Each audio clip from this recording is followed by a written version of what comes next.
Hello আমার প্রিয় বন্ধুরা, কেমন আছো তোমরা সবাই? আশা করি তোমরা সবাই ভালো আছো আর সবাই সুস্থ আছো। তো পুজো পুজো পুজো পুজো তো চলেই এসেছে, তাই আমি জেফার ইন্টারন্যাশনাল থেকে একটা শাড়ি অর্ডার করেছিলাম। দেখতে বেশ ভালো লাগছিল। তো অনেক ভিডিও আমি দেখেছি, অনেক প্রচুর কালেকশান আছে ওখানে। তো আমার দেখে একটা শাড়ি কিনতে ইচ্ছেই করলো, সেটা হলো বালুচরি।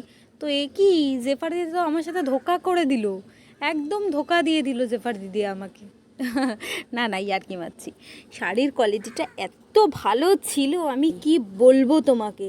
এই জেফার ইন্টারন্যাশনাল শাড়ি সত্যি ভীষণ ভালো ছিল। আমি যেটা পারচেস করেছি আমার তো ভীষণই ভালো লেগেছে, এত সুন্দর লেগেছে।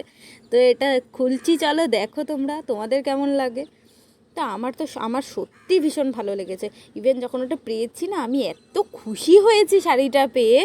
আমার একটা ভীষণ পছন্দের মধ্যে, একটা পছন্দের শাড়ির মধ্যে বলতে পারো, একটা শাড়ি হচ্ছে স্বর্ণচুড়ি, বালুচুড়ি, এই শাড়ি, সব শাড়িগুলো আমার ভীষণ পছন্দের শাড়ি।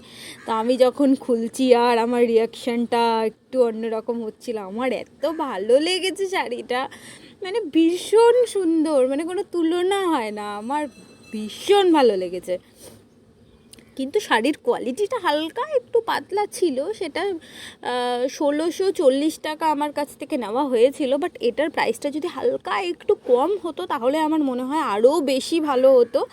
শাড়ির কোয়ালিটি ওভারঅল ভালো, বাট এই শাড়িটাই আমি সোদপুর থেকে যদি কিনি তাহলে হয়তো আমি আশা রাখি একটু কম দামে পেয়ে যাব। তো ওভারঅল আমার ভীষণ ভালো লেগেছে শাড়িটা, আমার ভীষণ পছন্দ হয়েছে, অল ওভার কাজ ছিল। আর এই শাড়িটা দেখে আমার সত্যি অনেক আনন্দ হচ্ছিল, ভাবছিলাম এই সেটা পরে মাকে বরণ করতে যাব। অনেক অনেক অনেক প্ল্যানিং ছিল আমার, আর অনেক আগের থেকে এই প্ল্যান করে নিয়ে মায়ের কাছ থেকে এই শাড়িটা আমি কিনেছিলাম। আমার তো ভীষণ ভালো লেগেছে। এবার তোমরা আমাকে কমেন্ট বক্সে জানাবে যে তোমাদের শাড়িটা কেমন লেগেছে। সবাই প্লিজ আমাকে কমেন্ট করে জানো। তো আজকের জন্য এতটুকু, tata, bye, love you all.